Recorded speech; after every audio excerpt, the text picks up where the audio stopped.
He hablado de la ortodoxia interviniendo como una espada. Confieso que aquí interviene como un hacha de combate. Porque en realidad, cuando llegué a pensarlo, el cristianismo es lo único que queda con derecho a discutir las facultades de la buena educación y de la buena cuna. Con bastante frecuencia he oído decir a los socialistas, y aún a los demócratas, que las condiciones físicas del pobre, por fuerza han de hacerlo mental y moralmente degradado.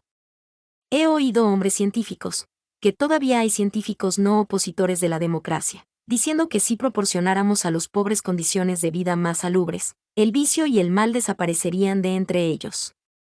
Los he escuchado con una atención inmensa, con una fascinación terrible. Porque era como estar mirando al hombre que enérgicamente serrucha del árbol la rama sobre la cual está sentado. Si estos alegres demócratas pudieran probar su alegato, darían un golpe mortal a la democracia. Si de ese modo los pobres están absolutamente desmoralizados, podría ser práctico o no ser / práctico levantarlos. Pero sería ciertamente práctico quitarles algunas franquicias.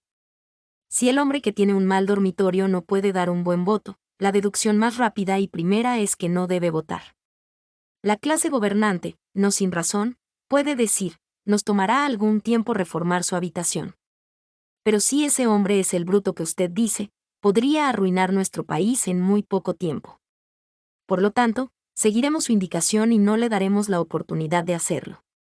Me llena de admiración la forma en que el vehemente socialista industriosamente exhibe los fundamentos de toda aristocracia, explayándose blandamente sobre la evidente ineptitud de los pobres para ser gobernantes. Es como oír a alguien disculpándose en una fiesta nocturna por haber entrado sin traje de etiqueta y explicando que recientemente estuvo intoxicado, que tiene en esos casos la costumbre personal de desvestirse en la calle y sobre todo que recién acaba de cambiarse el uniforme de la cárcel. Uno siente que en cualquier momento el dueño de casa podría decirle que si las cosas estaban tan mal como todo eso, no necesitaba haber venido. Así es cuando el vulgar socialista con la cara radiante prueba que el pobre, después de sus golpeadas experiencias, realmente no puede merecer confianza. En cualquier momento, el rico podría decirle, muy bien, no se la daremos, y cerrarle la puerta en las narices. Basándonos en el punto de vista del señor Blatchford sobre la herencia y el ambiente, el alegato de la aristocracia es abrumador. Si las casas limpias y el aire limpio hacen almas limpias, ¿por qué no dar el poder, a lo menos por ahora, a aquellos que indudablemente respiran aire limpio? Si mejores condiciones de vida harán al pobre más apto para gobernarse, ¿por qué esas mejores condiciones de vida todavía no han hecho a los ricos más aptos para gobernarles? El asunto está claramente manifiesto en el argumento en curso. La clase confortable debe ser simplemente nuestra vanguardia en la utopía. ¿Existe alguna réplica para esta sugerencia de que aquellos que han tenido mejores oportunidades, probablemente sean nuestros mejores guías? ¿Hay alguna respuesta al argumento de que es mejor que aquellos que han respirado aire limpio decidan por aquellos que lo respiraron sucio? Por lo que yo sé, solamente hay una respuesta y esa respuesta es el cristianismo. Solamente la Iglesia cristiana puede oponer una objeción racional a esa confianza absoluta en los ricos. Porque ella desde el principio sostuvo que el peligro no estaba en los ambientes, donde actuaba el hombre, sino en el hombre mismo. Y llegó más lejos, sostuvo que si vamos a hablar de ambientes peligrosos, el más peligroso de todos es el ambiente confortable. Sé que la manufactura más moderna se ha ocupado intentando producir una aguja anormalmente gruesa. Sé que los biólogos más recientes han estado sinceramente ansiosos de descubrir un camello enano. Pero si disminuimos el camello al máximo de su pequeñez y ampliamos el ojo de la aguja al máximo de su latitud, abreviando, si tomamos las palabras de Cristo en el menor de sus significados, lo menos que sus palabras quisieron decir, es esto, que los ricos muy probablemente no son moralmente dignos de confianza. El cristianismo, hasta cuando entibiado, es bastante caliente para hervir toda la sociedad moderna y dejarla hecha jirones. El mínimo de la Iglesia sería un ultimátum mortal para el mundo. Porque todo el mundo moderno está absolutamente basado en la presunción, no de que el rico es necesario, lo que sería sostenible, sino de que el rico es digno de confianza, lo cual, para un cristiano, no es sostenible. Oiremos que incansablemente se repite en las discusiones sobre periódicos, compañías, aristocracias o reuniones políticas, ese argumento de que el rico no es sobornable. El hecho por supuesto es que el rico es sobornable, ya fue sobornado. Por eso es rico. Todo el alegato del cristianismo es que el hombre pendiente de los hijos de esta vida es un hombre corrompido, espiritualmente corrompido, políticamente corrompido, financieramente corrompido. Hay algo que Cristo y los santos cristianos repitieron con salvaje monotonía. Han dicho simplemente que ser rico es estar en un peculiar peligro de naufragio moral. No es demostrable cristiano matar a los ricos por ser violadores de la justicia definible. No es demostrablemente cristiano coronar a los ricos como convenientes regidores de la sociedad. Ciertamente no es cristiano rebelarse contra los ricos o someterse a ellos. Pero ciertamente es cristiano fiarse de los ricos y creerlos moralmente más dignos de fe que los pobres. Por cierto, un cristiano puede decir, respeto al hombre de ese rango, a pesar de que acepta sobornos. Pero un cristiano no puede decir lo que dicen los hombres modernos en el desayuno y en el almuerzo, un hombre de ese rango no acepta sobornos. Porque es parte del dogma cristiano, a cualquier hombre de cualquier rango, es capaz de aceptar sobornos. Es parte del dogma cristiano, y ocurre, por una curiosa coincidencia, que también es parte evidente de la historia humana. Cuando la gente dice que un hombre en esa posición es incorruptible, no es necesario introducir al cristianismo en la discusión. ¿Lord Bacon era lustrabotas? ¿El duque de Marlborough era barrendero? En la utopía más perfecta debo seguir preparado para la caída de cualquier hombre de cualquier posición en cualquier momento, especialmente para mi caída, desde mi posición, en este momento. Mucho periodismo vago y sentimental ha vertido la teoría de que el cristianismo era pariente de la democracia. Y casi todo lo dicho en ese sentido en claridad y solidez no alcanza para refutar el hecho de que ambas cosas se han peleado con frecuencia. La democracia y el cristianismo se aunan sobre un punto mucho más profundo. La idea especial y particularmente cristiana. Cristiana es la idea de Carlyle, la idea de que debe regir el hombre que se siente capaz de regir. Sea lo que sea cristiano, eso es pagano. Si nuestra fe comenta los gobiernos, su comentario debe ser este, que debe regir el hombre que no se piense capaz de regir. El héroe de Carlyle dirá, seré rey, pero el santo cristiano dirá, no lo episcoparé. Si la gran paradoja del cristianismo quiere decir algo, quiere decir esto, que hemos de tomar la corona en nuestras manos y buscar en los lugares áridos y en los rincones oscuros de la tierra hasta encontrar al hombre que se sienta incapaz de usarla. Carlyle estaba muy equivocado, no tenemos que coronar al hombre excepcional que sabe que puede regir. Más bien tenemos que coronar al hombre mucho más excepcional que sabe que no puede. Ahora, esta es una de las 2 a 3 defensas vitales de la democracia actuante. El simple mecanismo del voto no es democracia, a pesar de que por hoy no es fácil proponer un método democrático más simple.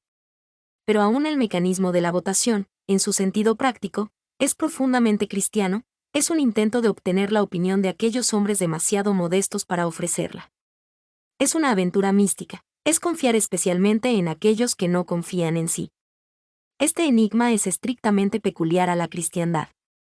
En realidad, nada de humilde hay en la abnegación del budista. El dulce hindú es apacible pero no manso.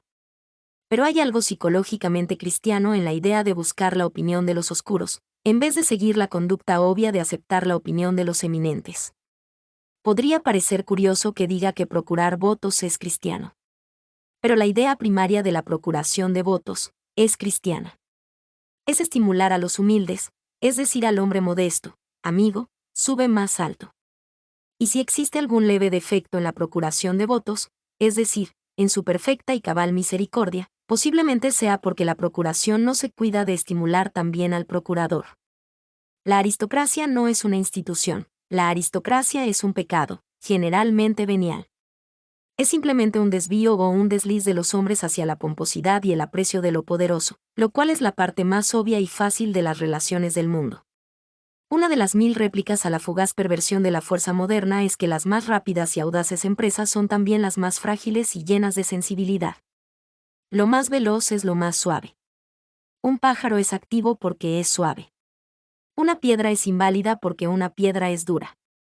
Por su propia naturaleza la piedra debe ir hacia abajo porque la dureza es debilidad. Por su naturaleza el pájaro puede subir, porque la fragilidad es fuerza. En la fuerza perfecta hay una especie de frivolidad, de ventilación, que por sí misma puede mantenerse en el aire. Los investigadores modernos de la historia de los milagros Solemnemente han admitido que una característica de los grandes santos es su poder de levitación. Podrían ir más lejos. Una característica de los grandes santos es su poder de levedad. Los ángeles pueden volar porque se levantan a sí mismos livianamente. Este ha sido siempre el instinto de la cristiandad y especialmente el instinto del arte cristiano. Recuérdese cómo representaba Fra Angélico a sus ángeles, no solo como pájaros sino casi como mariposas. Recuérdese cómo el arte medieval rebosaba de ligeros y ondulantes ropajes y de pies veloces y saltarines. Fue lo que los modernos prerrafaelistas no pudieron imitar nunca de los verdaderos prerrafaelistas. Burne-Jones nunca pudo adquirir esa profunda levedad de la Edad Media. En los cuadros cristianos antiguos, sobre cada figura, el cielo es como un paracaídas azul o dorado. Cada figura aparece en actitud de volar hacia lo alto o de flotar por los cielos. La capa andrajosa del mendigo lo llevará hacia arriba lo mismo que las radiantes plumas de los ángeles. Pero los reyes con sus oros pesados y los soberbios con sus ropajes de púrpura, por sus naturalezas se hundirán, porque el orgullo no puede llegar a la levedad o a la levitación. En todas las cosas el orgullo es un atrapo cabizbajo de la solemnidad fácil. Uno se instala en una especie de seriedad egoísta, pero hay que elevarse hasta el alegreo olvido de sí mismo. Un hombre cae en una reflexión parda, hacia arriba llega a un cielo azul. La seriedad no es una virtud. Sería herejía decirlo, pero una herejía más sensata sería decir que la seriedad es un vicio. En realidad, eso de tomarse en serio es una inclinación o falla natural, porque es la cosa más fácil de hacer. Escribir un buen artículo orientador en el Times es mucho más fácil que escribir un buen chiste en el Punch. Porque la solemnidad fluye de los hombres naturalmente, pero la risa es un brote repentino. Es fácil ser pesado y difícil ser liviano. Satanás cayó por la fuerza de su seriedad. Pero desde que Europa es cristiana, mientras tuvo aristocracia, en el fondo de su corazón tuvo peculiar honor tratar a la aristocracia como a una debilidad, generalmente como a una debilidad que debe ser permitida. Si alguien desea investigar este punto, que pase del cristianismo a alguna otra atmósfera filosófica. Por ejemplo, compare las clases de Europa con las castas de la India. Allí, la aristocracia es mucho más respetada porque es mucho más intelectual. Se siente seriamente la escala de clases es una escala de valores espirituales, que en un sentido sagrado e invisible, el panadero es mejor que el carnicero. Pero el cristianismo no, ni el cristianismo más ignorante y pervertido sugirió jamás, que en ese sentido sagrado, un varón fuera mejor que un carnicero. Ningún cristianismo, por ignorante o extravagante que fuera, sugirió jamás que un duque no se condenará. En la sociedad pagana pudo existir, no lo sé, división tan seria entre el hombre libre y el esclavo. Pero en la sociedad cristiana siempre hemos pensado que el caballero es una especie de broma, a pesar de que admito que en algunas grandes cruzadas y concilios, conquistó el derecho de ser llamado una broma práctica.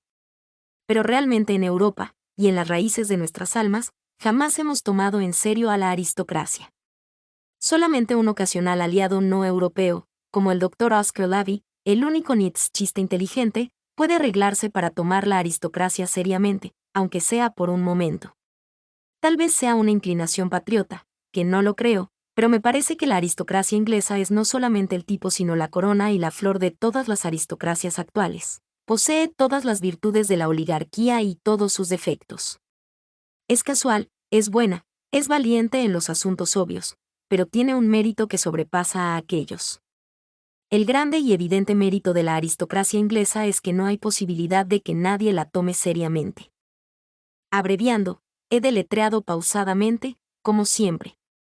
La necesidad de una ley pareja en la utopía, y como siempre, encontré cuál cristianismo había llegado allí antes que yo. Toda la historia de mi utopía tiene la misma tristeza divertida.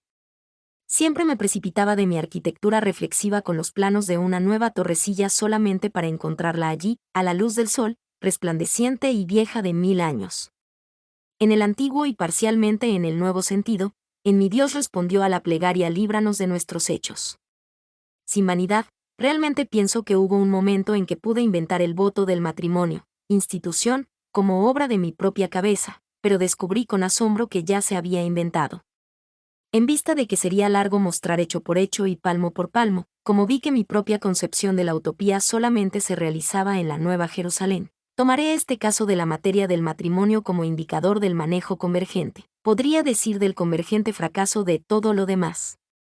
Cuando los vulgares opositores del socialismo hablan de imposibilidades y alteraciones de la naturaleza humana, siempre desaperciben una importante distinción. En las concepciones del ideal de sociedad moderna, hay algunos deseos posiblemente inaccesibles, pero hay algunos deseos que son indeseables. Que todos los hombres vivan en casas igualmente hermosas, es un sueño que puede o no puede realizarse. Pero que todos los hombres vivan en la misma casa hermosa, no es un sueño, es una pesadilla. Que un hombre ame a todas las viejas mujeres, es un ideal que puede no lograrse. Pero que un hombre mire a todas las viejas mujeres exactamente como mira a su madre, es no solo un ideal irrealizable sino un ideal que no debe realizarse. No sé si el lector estará de acuerdo conmigo en esos ejemplos, pero agregaré el ejemplo que más me afectó siempre. Nunca pude concebir o tolerar una utopía que no me dejara la libertad que más aprecio, la libertad de atarme yo mismo.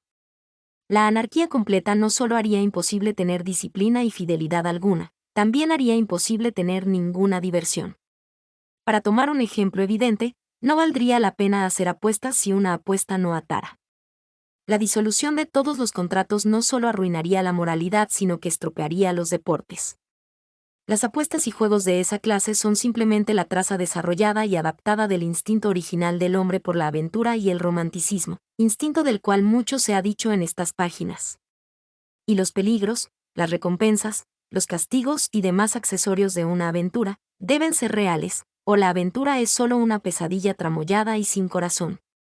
Si apuesto es porque pienso pagar, o si no en apostar no hay poesía. Si desafío es porque pienso pelear, o si no no hay poesía en el desafío. Si hago voto de ser fiel, debo ser maldecido cuando soy infiel o si no no hay ningún atractivo en la promesa sagrada. Ni un cuento de hadas podría hacerse con las experiencias de un hombre que cuando lo traga una ballena se cree en el tope de la Torre Eiffel o que cuando se convierte en sapo es capaz de portarse como una cigüeña. Los resultados deben ser reales e irrevocables aún en el romanticismo más salvaje. El matrimonio cristiano es el gran ejemplo de un resultado real e irrevocable, y por eso es el tema principal y central de toda la literatura romántica. Y este es mi último ejemplo de las cosas que pediría, y pediría imperativamente de cualquier paraíso social, pediría conservar mis pactos, pediría que mis juramentos y mis compromisos se tomaran seriamente, pediría que la utopía vengara mi honor sobre mí mismo. Todos mis amigos utopistas modernos se miran desconcertados, porque su última esperanza es la disolución de todas las ataduras. Pero otra vez me parece oír, como una especie de eco, una respuesta que viene desde más allá del mundo. Tendrás obligaciones reales, por consiguiente reales aventuras, cuando llegues a mi utopía. Pero la obligación más ardua y la más escarpada aventura es llegarse hasta ella.